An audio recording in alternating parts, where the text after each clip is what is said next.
So this week is sort of the third of three intro lectures on Christian apologetics. So to kind of real briefly recap what we've done the last 2 weeks. The first week we did sort of an introduction to what is apologetics, the defense of Christian faith, strictly speaking.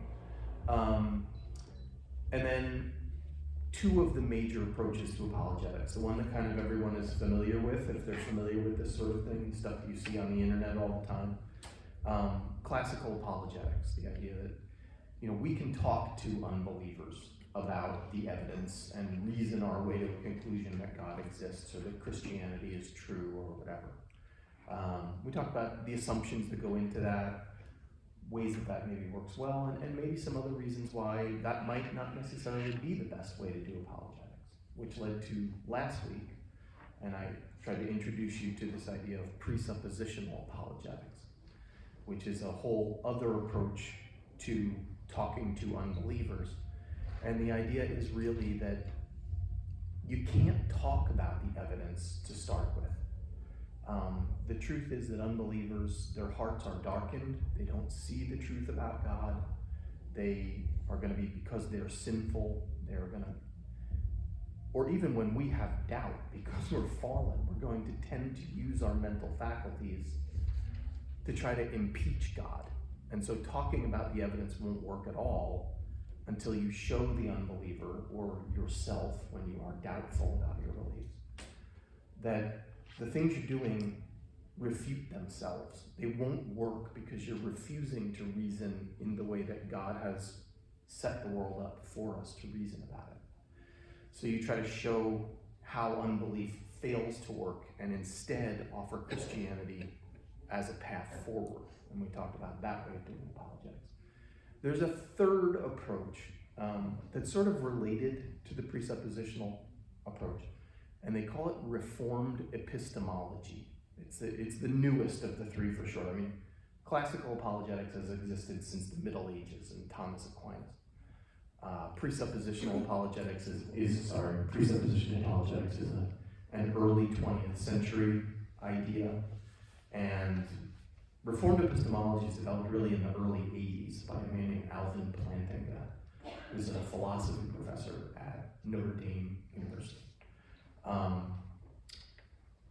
And it's a very different approach again. If I had to sort of put it all into a nutshell, what is Reformed epistemology? How can Christian believers think about it?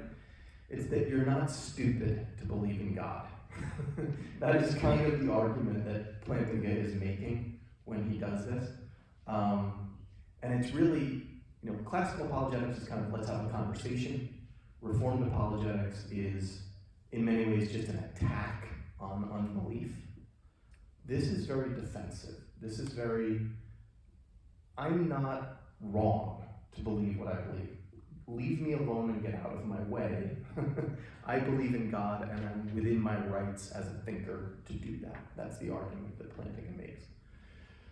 So I'll try to walk you through that. And then you will know everything that there is to know about the broad landscape of Christian apologetics. And in the coming weeks, we can take on some actual questions, questions about belief in God, objections to it, and try some of these approaches and see how they might engage with those questions. But yeah, after this week, you'll really know everything, basically, that there is to know, obviously. That's not true. And we'll see how it goes. So I'll hand these out. I hope I have enough. Wow. Bill, do you want me to do that for you?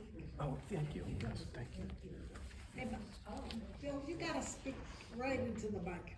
Yes, sorry.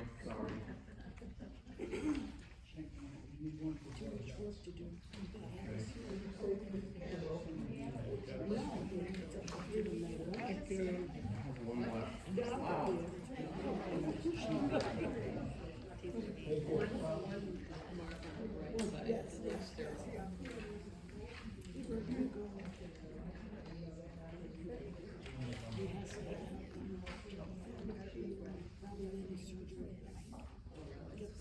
Okay. Made it. Loaves and fishes again with the olive. Okay. All right. So Thank you. Okay, so here we go. Third approach, reformed epistemology. Hey, Bill, Yeah. before we go on, did anybody else listen to Berlinski? Oh, yeah, Link. Anybody tuned in? What'd you think of it? I thought Bill brings into people talk, normal way, and that most people would be lost by some of the things that I was listening to. So I'm not stupid, but it didn't hold my attention because it was over my head. I agree, until he defines natural as a bunch of naked sweeties. Yeah. Running around on the beach, and then when he got to the roulette wheel, hitting number 7 twice, Right. hey, I thought maybe I ought to run down to Rivers Casino. I suggested to Bill that he needs to write a book that says this is people talk, like number 1, the Jews weren't stupid. That's right. Number 2, Jonah wasn't an idiot. In other words, get into things that are answering questions, and the way Bill does it is approachable. I think otherwise, Chuck was right. Yeah. He lose us if we went into some of the deep philosophical talk that you had on those links. But he So- gave one heck of an endorsement for the Old Testament at the very end. Yeah, I really like, I don't know if nobody watched it, David Berlinski he's a mathematician who, he's not a Christian, he's a secular Jewish person, but he's very sympathetic to, especially Christian apologetics in the face of sort of the science industrial complex, I guess. He sees them really as bullies, and he just wants to fight bullies. But he's got a great way of kind of handling things. He talks about how, scientists talk about nature as if in and of itself, because it's nature, it's good. And his example is like, Swedish nudist videos, natural, so it must be good, but it's not obviously good. But Bill, I didn't listen to, Ron, I didn't listen to the Berlinski one. I was listening to about 20 minutes of the 2-hour. That Greg Bonson and which was very esoteric. yeah, that's a tough one, but Berlinski's only 40 minutes. yeah, Berlinski, he is pretty accessible, and he's just enjoyable. I will listen to the Berlinski one. He at some point Moving on. he's talking about an argument against God that someone has given, and someone sort of presents it to him. He says, people say that, and of course the intelligent person wants to say, yeah. That's his whole response to you. He's witty, he's fun. But yeah, this stuff, I do know that this stuff can be challenging. The ideas can be really big, and that is why Chuck said what he said about stay away from apologetics. But for me, Christian faith can be under such constant attack in the world that we live in. The more that you sort of spend time talking to other people and reading the news or being on the internet, you run into people who want to tear down Christian faith and want to tell you that you're an idiot for believing what you believe.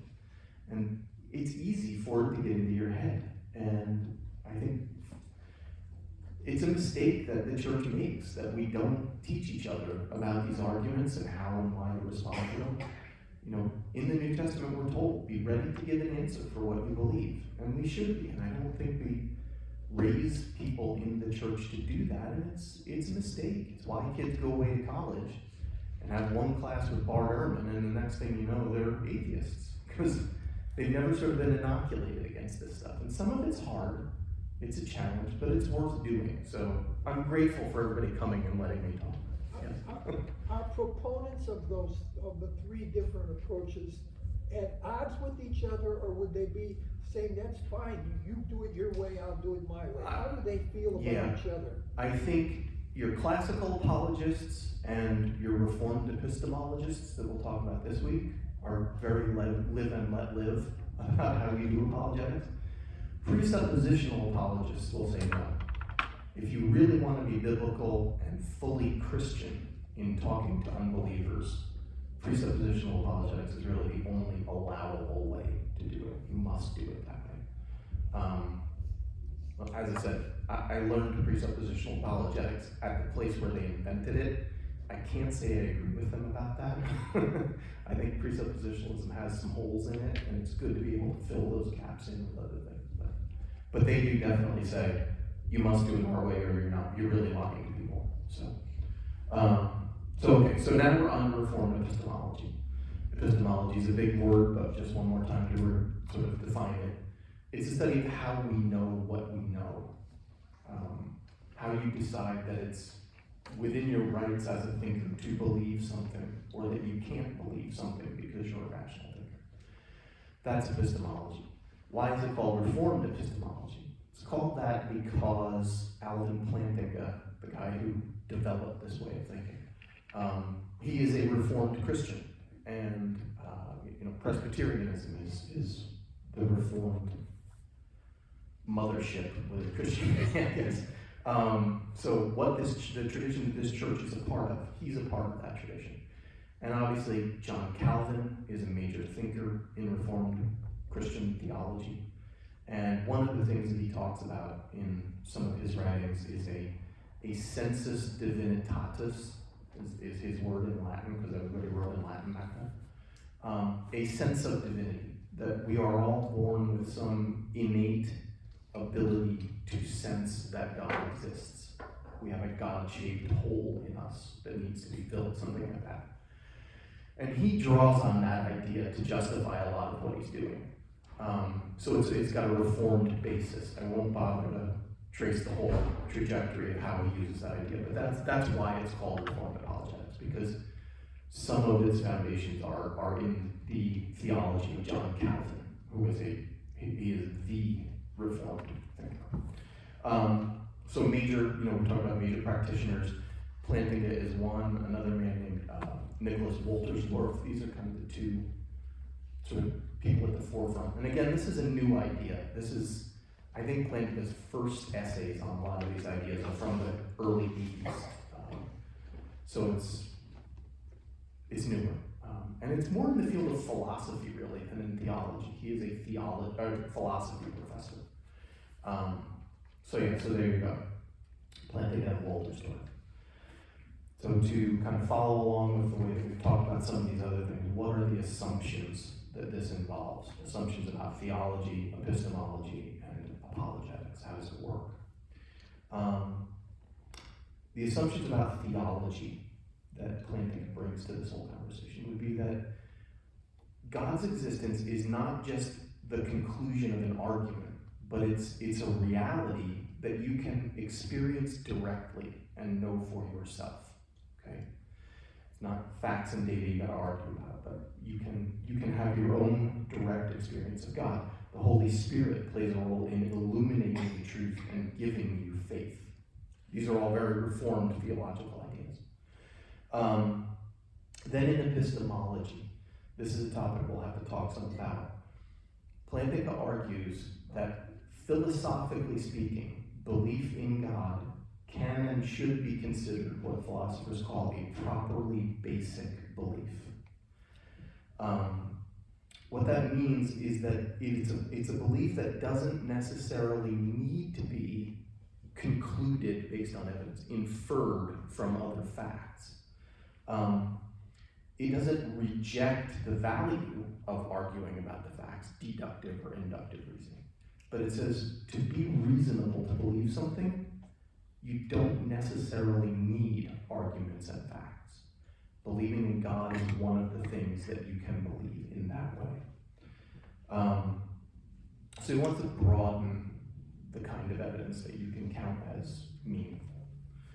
And then in apologetics, the argument that Plantinga makes is that rational arguments about the existence of God can be useful. What classical apologists do is fine, but you don't have to do it. Which I think is reassuring like we've said, a lot of this apologetics stuff can be very complicated philosophical ideas. And not everybody's up for it. Not everybody wants to spend that much time. Lots of people are Christians and they're just not that smart. They may not have the Campbell power to have this conversation.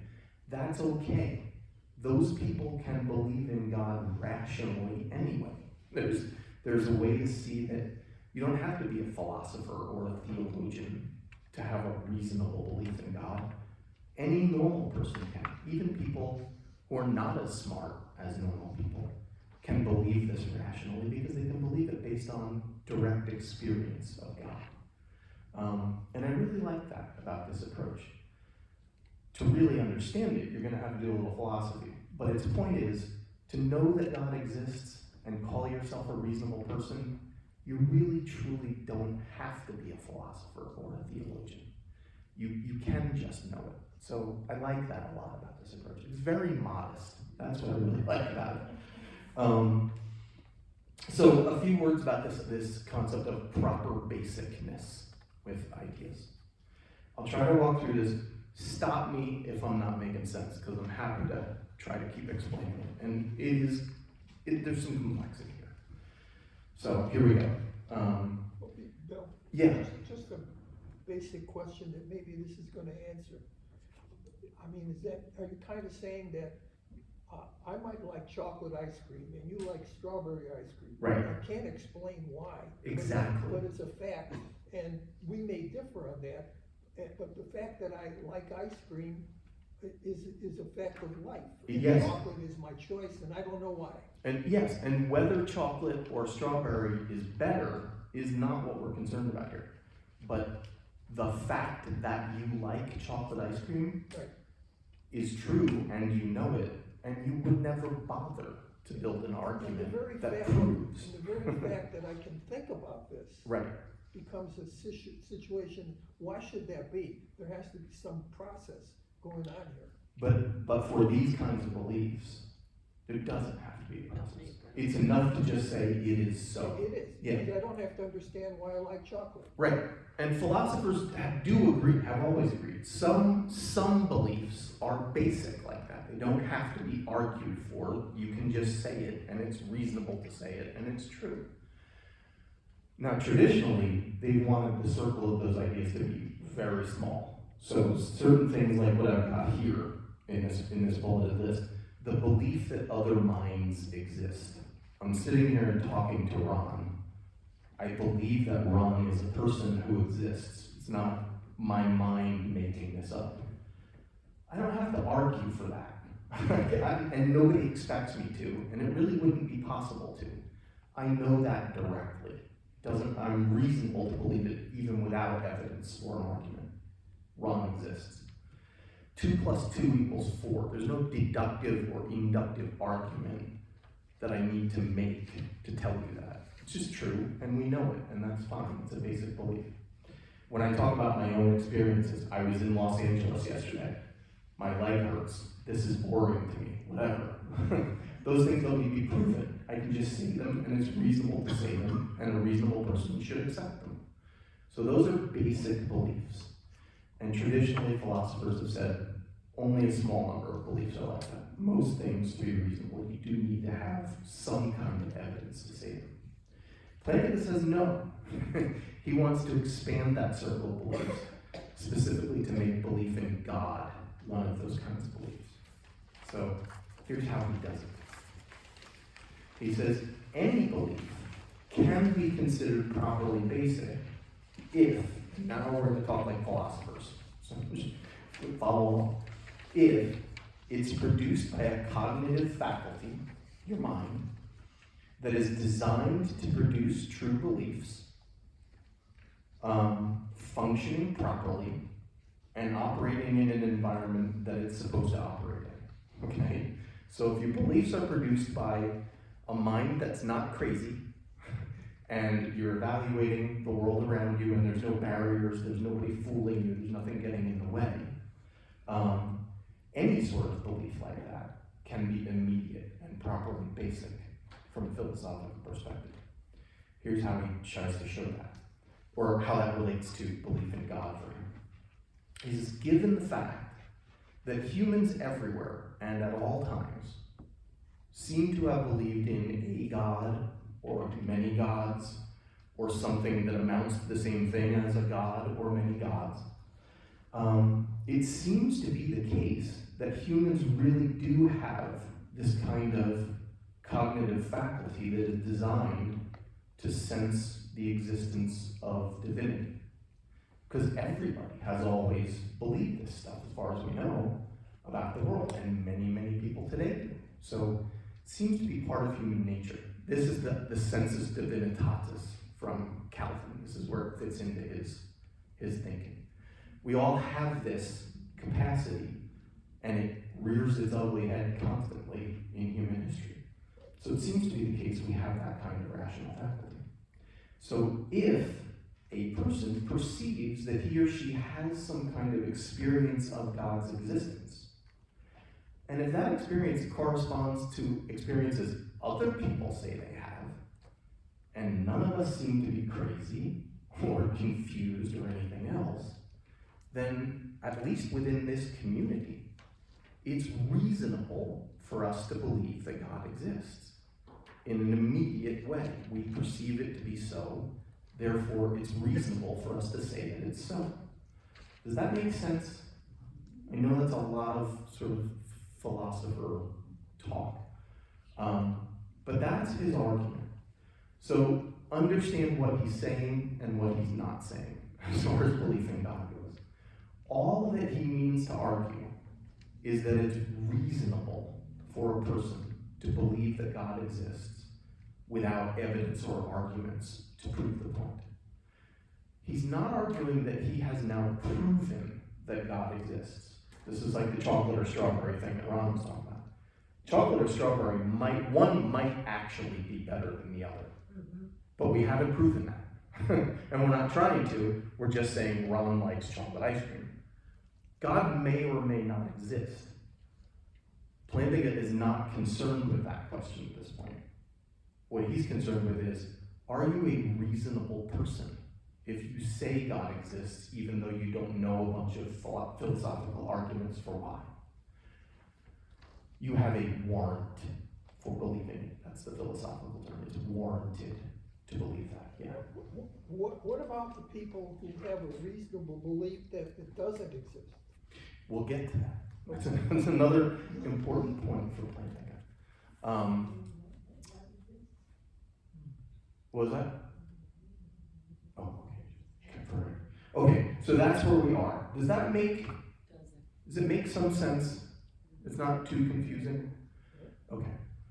So I like this one. I really like how it's very limited in its claims. It's not, presuppositional apologetics can be really harsh because you start by telling the unbeliever you're wrong and you mean to be wrong and you're twisting the facts and you need to give up what you believe and believe what I believe. It hits really hard. It's very much an attack. That can be off-putting to people. I like that this is very modest. This is, look, I believe what I believe, and I'm a reasonable person. Get off my back. That's really what it wants to tell the average person. You're not crazy, even though people keep telling you you are. You're well within your rights. This is something people have always done. Plantinga is very much a common sense kind of philosopher. And I like that. I think that's useful. And it doesn't force you to be a philosopher or a theologian to be a good Christian. So I think that's good. So how does it get done? We've kind of talked about this with each of the ideas. What you would do as a Reformed epistemologist is listen to the objections to belief in God, and then try to deal with them by demonstrating that this is a rational set of beliefs. I'm not unreasonable by doing what I'm doing. You run through the kinds of arguments that I just gave from Plantinga. Then the trick is to identify defeaters for your Christian belief. So we've argued I can be reasonable to believe what I believe and to say that I know it immediately, I don't have to prove it. Okay, fine. But what if I start to run into these kinds of objections? Are they philosophically what you would call a defeater for that belief? Okay? What does a defeater mean? If I hold a belief, belief one, I hold it for my whole life, such and such a thing is true, and then one day I run into some experience or some argument or some fact in the world around me that seems to undercut the truth of belief one. I have this new belief, belief two. If belief two can't be true at the same time as belief one is true, I have to give up belief 1 because belief 2 is a defeater for my first belief, okay? So if my belief were my whole life, I like chocolate ice cream, and then at the age of 50, I learned that actually there is no such thing as chocolate ice cream. You've been hallucinating that your whole life. Someone convinced me that that's true. That would be a defeater for my belief that I like chocolate ice cream, because what I've learned is there's no such thing as chocolate ice cream. That's a ridiculous example, but it's the best I can do thinking on my feet. So that's how defeaters work. It's a new belief that undermines an existing belief. So as a reasonable believer in God, based on direct experience of God in my life, what if I run into some other piece of evidence that might undercut that belief? The question I have to answer to stay rational in my belief is it really a defeater for my belief? Or is there a way around it? Can I explain things in some way such that belief 2 is not a defeater for belief in God? As far as Plantinga is concerned, that's our job as apologists. When we encounter doubts, we need to take them seriously. They could be disproof of God. And we need to address them completely and figure out, are they or aren't they? What he will tell you is, you can be honest about it and you can try hard at it, and again, you're going to find that it isn't a defeater. Plantinga remains a Christian after a career in philosophy. He's run into objections. He's concluded that they are not defeaters. You can do the same thing. So again, it's very protective of faith, this whole program he's setting up. It's not really so much concerned with convincing people that God exists, but protecting your faith, which is really what apologetics is originally about, as we talked about. It's the defense of faith. Before it's an evangelistic exercise, it's how you explain and defend your own beliefs, and that's really what he's allowing people to do. Let me just look at my notes, because I think I've just said a whole bunch of bullets together. Bill, your last bullet on that page, but not permissible to Yes. believe in God. Is that talking to scientists? In other words, the scientists who really don't have an answer, but are they defeaters? Scientific arguments can be, but they're not the only kind of thing. Your experiences could be defeaters for unanswered prayer. I mean, can you defeat the defeaters? You can, yes. Give us your way. I'll give you an example from Plantinga, and we'll see how good of a job I can do of making philosophical argumentation accessible. I do have a link to this, and we could watch it if you want. Plantinga makes an argument that he calls the evolutionary argument against naturalism. Okay?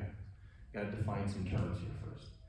Naturalism is like the extreme version of atheism. It's the assertion that there are no non-material things in the universe. The universe is only stuff. There's no spirit, there's no soul, there's not even like the Platonic idea of good. Nothing immaterial exists. Nature is just nature. By evolution, he means what we all know, the evolution of species. His argument is that those two ideas, evolution and naturalism, can't reasonably be held at the same time. Evolution is a defeater for naturalism, he argues. What he says is, let's see if we can do this. If naturalism is true, then there's only stuff in the universe. If evolution is true, then our mental faculties really only exist for one reason, and that is to keep us alive, so that we can survive. For the 4 F's, this is maybe a little for church, I don't know, but the 4 F's, the things that living beings all have to be concerned with: fighting, fleeing, feeding, and reproduction.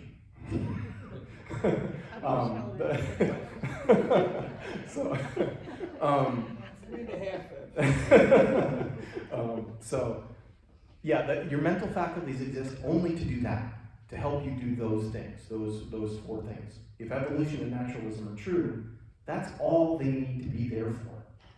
Now, your mental faculties also do something else. They produce beliefs. But your beliefs don't have to be true for you to succeed at those four Fs. You can be mistaken in all kinds of ways and still successfully live and reproduce. What that means is, our mental faculties, there's no reason for us to expect evolutionarily in a stuff-only universe that they will produce true beliefs.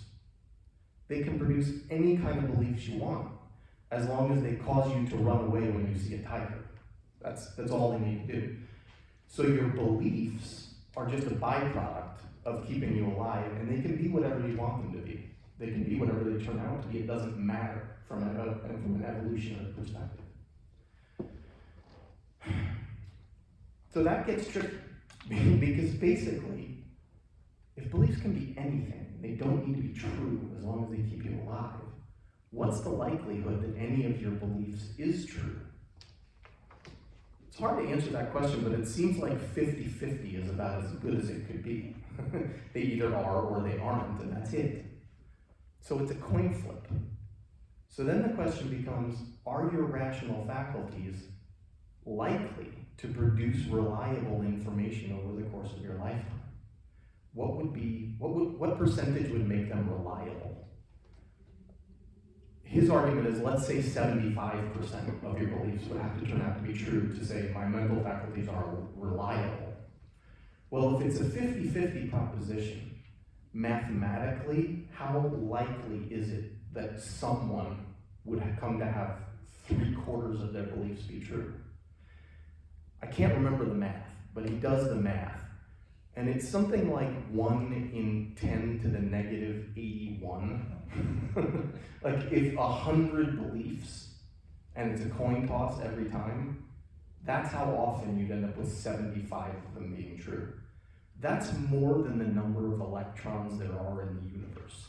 That's how unlikely that would be. So his point is, if evolution and naturalism are true, it's very unlikely that our belief systems are accurate and reliable. It's almost impossible. We should question that, which means we should question naturalism and evolution, because they are human beliefs produced by our rational faculties. So if you hold both, Plantinga argues, one is a defeater for the other. They can't both be true in the same way at the same time because of what we've just walked through. So he turns the tables on unbelief and says, not only am I rational and reasonable to believe that I've experienced God and he's real, but you, the naturalist, who wants to say evolution and everything else that naturalists believe, you're actually unreasonable, because one of those two beliefs is a defeater for the other one. Either naturalism is true and evolution isn't, or evolution is true and naturalism isn't, but you can't have both. It is another way of saying this. We take for granted so much that we just, there's stuff, so what? Do I have to think about it? No. But if you ask the question why to the philosopher or the scientists have to come to some kind of agreement, rather than, well, of course there's always been stuff. If that's the scientist's answer, then you'd have to go one step further. Why? Yeah. This starts to look a lot like that disclosure part of presuppositional apologetics, where you show the unbeliever is in conflict with himself, right, and his beliefs won't work. That's exactly what defeaters are. It's deconstructing other people's beliefs and showing that there are fracture lines within these beliefs that are going to break. Once you start poking at the beliefs, they won't hold together. And Plantinga's argument is Christianity doesn't have that power. Are they seeing God as naturalism? Are the scientists? No, are the naturalists? The naturalists would say, Would they say maybe that's their name for God? no, they wouldn't. They reject the idea that there is a God or anything That's a like that. process that occurs all on its own for no reason. Yes. Everything in the universe is just colliding particles. And at the end of the day, it's just Just cause worked and out effect. lucky for us. Yes, that is the way they see it. How do they explain emotions? That's a huge problem in philosophy. It's actually called the hard problem of perception. And when they say hard problem, they mean problem maybe we can't answer. What is the self? What is a mind? We all have a brain. It's a physical thing. But our mind is a different thing. It's a phenomenon produced by a brain, something like that.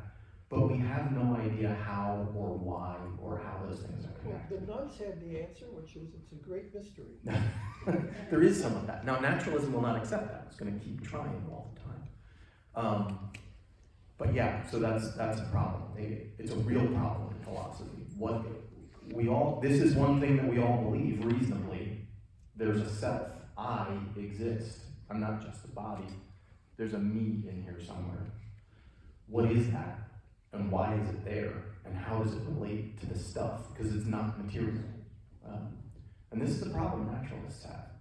Because at some level, if you're really a naturalist, the self is just an illusion. The me that's stuck inside my meat computer that walks around isn't a real thing. It's just an illusion that occurs because this body is working. But it's not real, because it's non-material. It's not natural. It's a phenomenon of natural things, but not a real thing. Yeah. So they don't believe in souls either. No, absolutely not. There's no soul, there's no self, there's nothing other than material. The universe is just that. And Plantinga's argument is, if that's true, then, and evolution is true, then you have to doubt every belief you have. Because there's no reason to believe that your beliefs would be true. They just all be coin tosses, and that's it. So, does that make a little sense? I mean, that's really hard. Like this week, I watched 100 videos over and over again to try to stumble through this once for you. It's really complicated stuff, and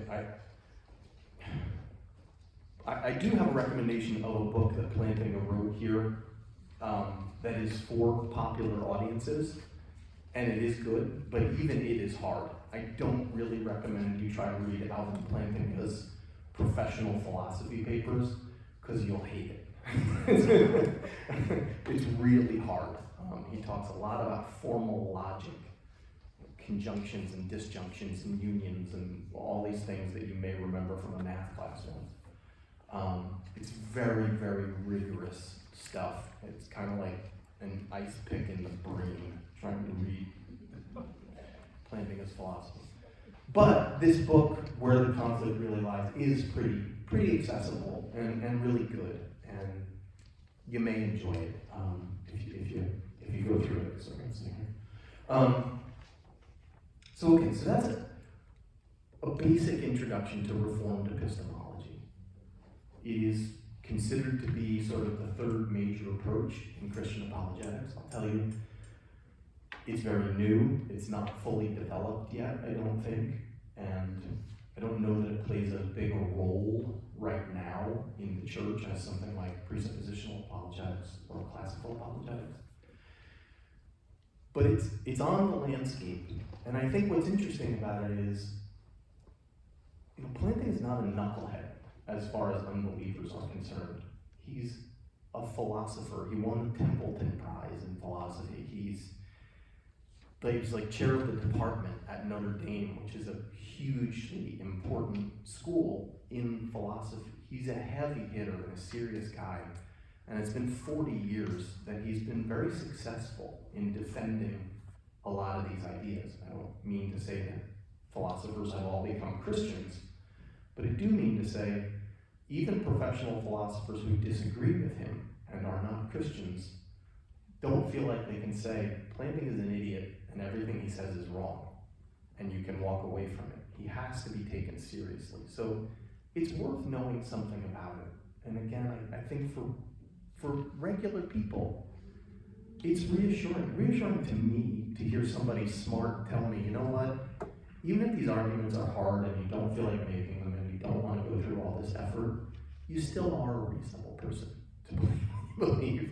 To me, that's very reassuring. Is he Catholic? He's a Presbyterian, I believe.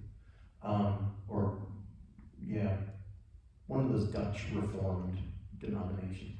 I mean, he really is an actual believer. Like, not a halfway, I call myself a Christian, but I have a lot of crazy other beliefs, like sometimes famous people are. No, he really does believe the same kinds of things we believe, and he's a very smart, serious thinker who has a place in the academy. And so, difficult as it is, and maybe in some ways limited as it is, I do feel like it's worthwhile introducing everybody to it, because it is significant. So hopefully that helps. If you want, there's a link here to him explaining this argument against naturalism. It's kind of fun. Watch it. It's about 15 minutes. He's good. He's very credibly, I think, an Abraham Lincoln impersonator. He looks to me like Abraham Lincoln. Big, deep voice. He's fun to listen to. Uncle Alvin. He's a likable guy. So there's that. But give him a try. If you're interested, you might like the video, you might hate it, I don't know. You might like the book, you might hate it, put it there. So just to kind of compare and contrast these with the first two, how is this like classical apologetics? How is it unlike it?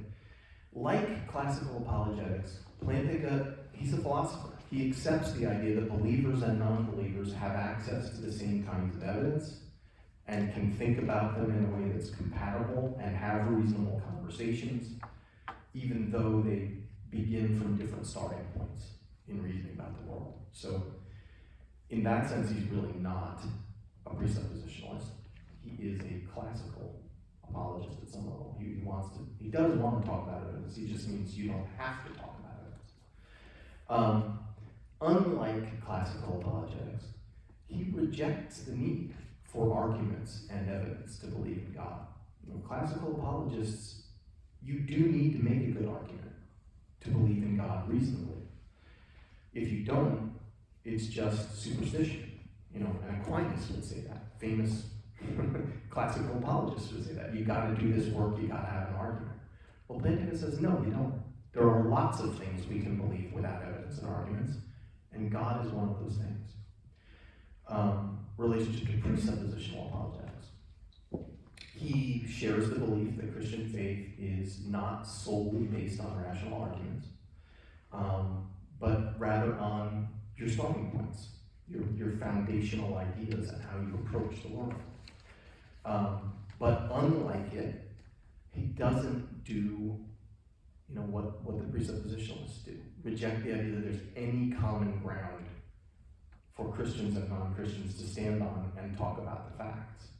Presuppositionalists say, as long as you don't believe in God and I do, we can't see the same things when we talk about the evidence. We can't have a conversation about the evidence until you change your mind. Plantinga doesn't believe that. He believes we can talk to each other. So he wants to do that. As a philosopher, obviously, he wants to do that. Does that make sense? So that's how this fits in. And I think to kind of characterize it again, classical apologetics is a conversation with non-believers. Presuppositionalist apologetics is an attack on non-believers. Reformed epistemology is, I think, a defense against non-believers. It's just a plea that I'm reasonable. I'm within my rights as a thinker to say that God exists. And it's willing to stop there. That's really all Plantinga is trying to do in this argument. And it's stuck to some serious extent among philosophers, the way that it's put together. So, strengths of the approach, as I've been saying, this I think is very admirable in how modest it is. This is as far as you get from claiming to know something that you're going to teach the unbeliever about. That makes you very accessible as a person to talk to. If you're talking to a non-believer and your starting point is, look, I'm not here to tell you what you have to believe. That's for Jerry Falwell. I just want to show you I'm reasonable in what I believe and ask you to make room for me. Just that kind of conversation can open a lot of doors. A friend of my sister's, he came to the class once. He is an atheist. And after the class, this was a few months ago, he started sending me emails asking me questions about belief in God. Because he said I was, whatever the word is, moved, impressed, something, by the fact that you don't make these huge claims. You see that there are problems and questions, and you try to take them on and deal with them. And I respect that. And I think you might be somebody who could tell me things I need to know, or teach me something I haven't thought of before. And it's been going on for a few months, and I get more emails from her. And it's really, I think, not because I meant to, but because what I do in this class a lot is sort of similar to what Plantinga wants to do. I want to look at ideas that are in conflict with my beliefs and ask, do they force me to give up my beliefs? Or is there an explanation for them? And that's one example of a non-believer who saw that and said, you know what? This might be a safe conversation to have. This might be an interesting person to talk to. And I think the way that Plantinga does it is in itself attractive to unbelievers. Because I don't think every unbeliever is consciously rejecting and resisting the truth about God. I think it's unconscious a lot of times. I think it's unintentional a lot of times. And you need to open up that space to talk. And this type of approach, I think, is really great for that. Again, it really is a defensive way of doing apologetics, and that is the idea behind this. Remember, apologetics has to do with court cases in the Roman and Greek world, giving an apology for the defendant, which is not to say I'm sorry, but to say here's why I did what I did. A defense of the person. That's what this is about. And so I think it's very close to the basic impulse of what apologetics is. It's not necessarily trying to do a whole lot of winning the unbeliever. It's dealing with our doubt. Like, as a Christian, I have doubts all the time. I have questions I can't answer. And being able to have a defense against those problems is really useful. So I think that's good about it. It acknowledges the role of experience and intuition in religious belief. I mean, that is what the Bible teaches. You know, the Word of God is preached, the gospel is preached, and you hear the Word of God preached, and the Holy Spirit changes your heart and makes you able to hear the gospel. It enlightens you. It makes a new creature out of you. It's not arguments that make you a Christian from a biblical perspective. We talked about this the first week. If that were the case, your salvation would be works-based. You would be saved because you were smart enough to figure out that God exists and Christianity is true. Congratulations, you get into heaven. Or you're a Christian because I'm such a good arguer that I convinced you to become a Christian and you get into heaven now because I'm so smart. That's not a biblical set of ideas. It's your experience as far as the Bible is concerned. Your direct experience of God and the ministry of the Holy Spirit in your heart. That's what enables you to believe these things in the first place. To accept what God teaches about the facts is the experience of God that you have. And I think he's right over the target there from a biblical perspective. That's really good stuff. It does provide a strong defense against this claim that you hear constantly. The people who believe in God are gullible, they're stupid, they're irrational, they're unreasonable. They ought to give up what they believe. And this says, no, it's not so. There's lots of things that you believe in exactly the same way and for exactly the same reasons that I believe God exists. You believe you're going to be hungry at lunchtime for real reasons, and it's reasonable to do that. It's the same kind of reasons that I have for believing in God. I think it's pretty good. It's just that whole relationship between faith and reason in what Plantinga is doing, I think, is a lot more nuanced than either classical apologetics or presuppositional apologetics wants to make it. the common senseness about what he's doing, I think is really part of the reason he's been so successful. It's hard to get around some of this. As far as weaknesses go, I think what I would say is that this can be said to work really well for the big question, does God exist? But it isn't really clear to me how much this approach can or should do to show that it's reasonable to be a Christian. This is about belief in a God or something like a God. Okay, that can be reasonable, great. Now to Christianity. I don't know that Reformed epistemology has a lot more to offer to show you that Christianity is the right version of believing in God. But, yeah. But if you answer the big question to the person who's a disbeliever, it's impossible for them to get into Christ if they don't believe in God. So you have to start with the It's a premise start, yes. that, if you can't believe, if you don't believe in God, then Jesus is nothing. Right, it can't be true that Christianity is true. This gets you that far, but I think you have to understand it doesn't get you further than that. If you're gonna, now I've got you. That's far enough as a beginning. It's a great beginning, yes. But I'm probably gonna need some other form of apologetics once I've gotten you there. So did Christina get into this at all? No, I haven't heard him get into it, but I think what he would just shift into is evidential arguments about something like the resurrection of Jesus. Yeah, he would do another kind of apologetics. Works really well, I think, potentially, for showing the unbeliever you can be a reasonable person and believe in God. And that's a great start. But you'll have to do something else to get them into There Christianity. are a lot of Jews that consider this just a fairy tales. Yeah. This gets beyond that in an important way. I think it does, but we have to realize where it stops. And it stops with the question, can you be reasonable and believe that there is a God or something like a God? That's his whole argument. He does not go beyond that. He doesn't claim to say more than that. And I don't know, maybe it's not even a weakness. It's just something you need to realize when you're thinking about what Plantinga is doing. He only wants to go that far. It really is philosophy and not theology. So, it's also not really clear to me how Reformed epistemology could be used to handle specific objections to Christianity from unbelievers.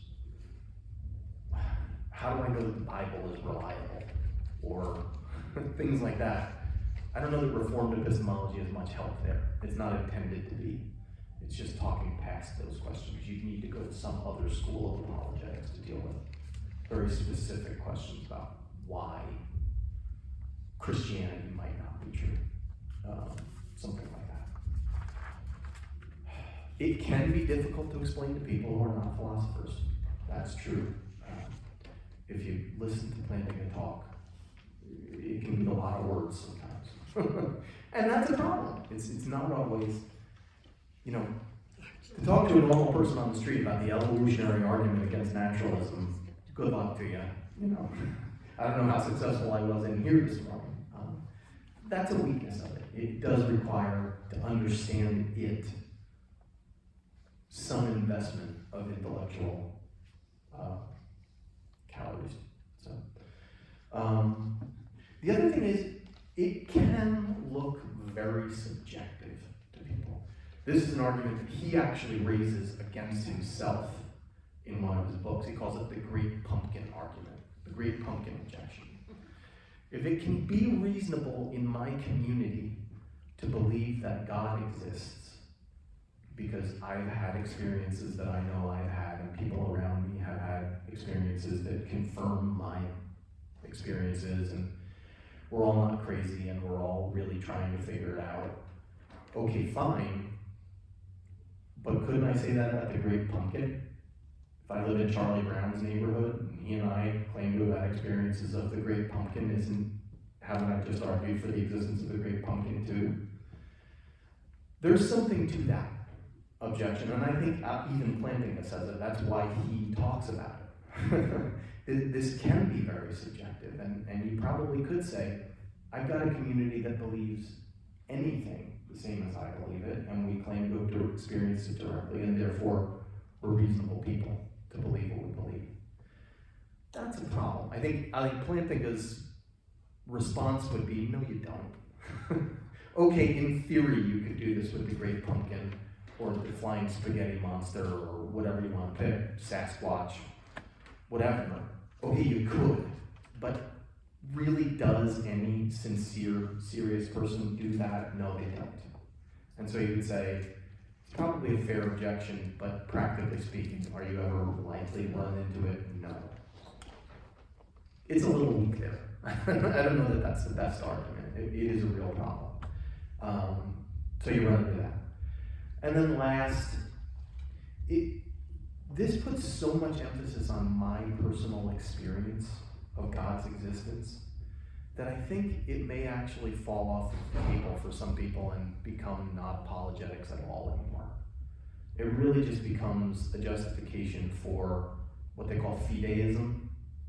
You should believe because it's good belief. I just believe what I believe, the end. You know, it can become that, or it could even turn into, you know what, I'm just following Jesus. I don't even care about any of this. I don't have to care about it. The arguments don't matter. I'm just going to follow Jesus. They call that pietism. That can be irrational too, or it can just give up on the project of being rational, which I think is probably a mistake if you really want to run away from it. I don't think you should do that. The Bible does tell us, be ready to give in defense of what you believe. Give a reason for what you believe. So we should hold on to that. And to the extent that Reformed apologetics can become an excuse for somebody to walk away from that, I do think that could be a weakness of it.